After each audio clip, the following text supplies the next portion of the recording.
For being a woman in the Philippines is Len Lutang Ginoo ko. Day! Ayoko na maging babae!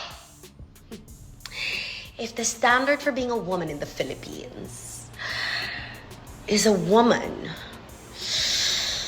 who can't even be sincere, who is a two-faced, scheming semblance of a villain in pink, who asks her opponents to withdraw so she can unite the opposition, and look what it did. When she was just scheming and asking them behind closed doors to withdraw, she pissed them off. She pissed the men off, and when they called her out, she played the victim.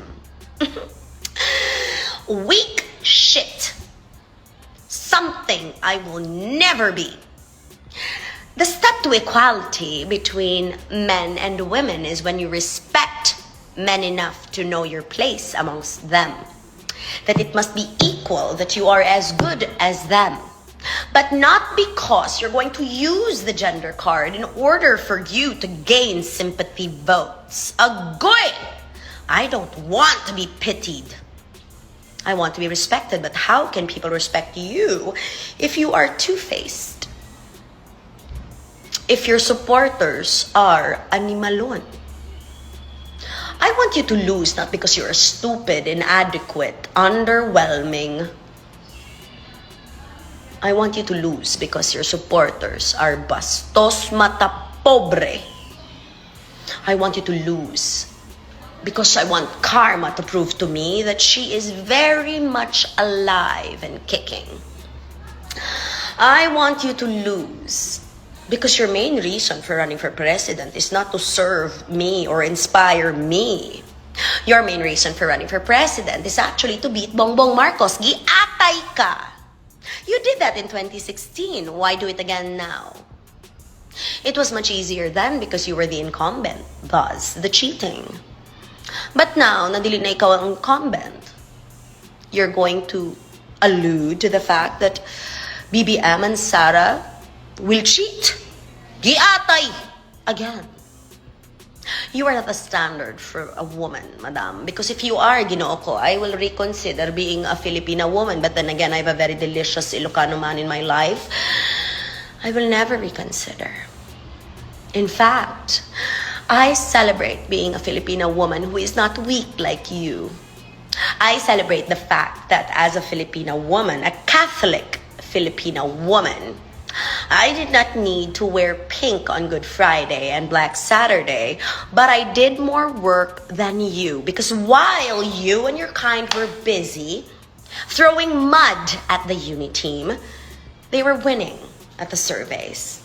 While you were throwing mud at BBM and saying that his camp, thus involving me, getting busy over a non-existent sex scandal. With all due respect, madam, narinig mga uyabi mo mga anak? Really now? Do they have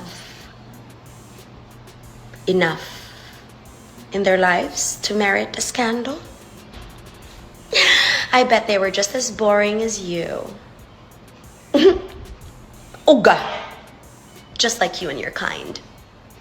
So, of course, when they said that you had a sex scandal, I mean, not you, not any of you actually, it's so hard to believe.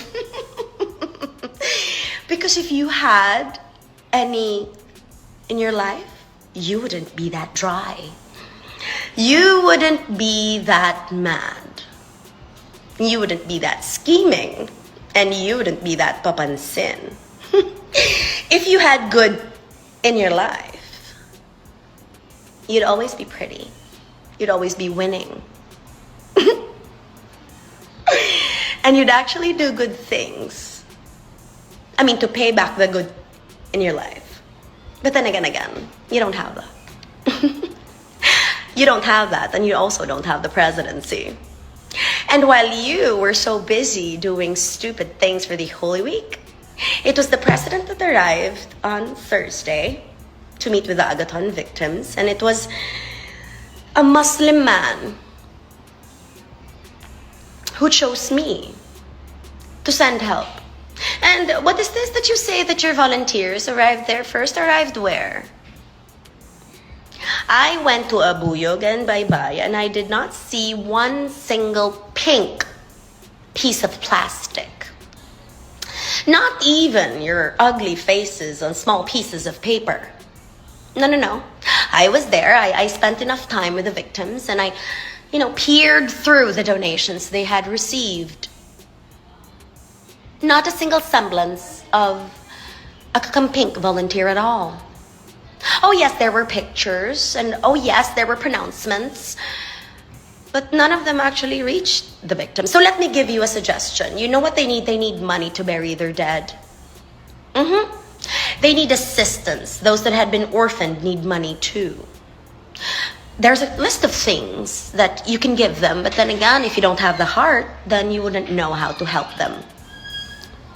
That's the main difference, why you will never win on May 9. And I want you to stay as a presidential aspirant, madam, because I want you to lose so badly that I will be braless and say mirisi, mirisi, mirisi yet again. Because again, I am right and you all are wrong.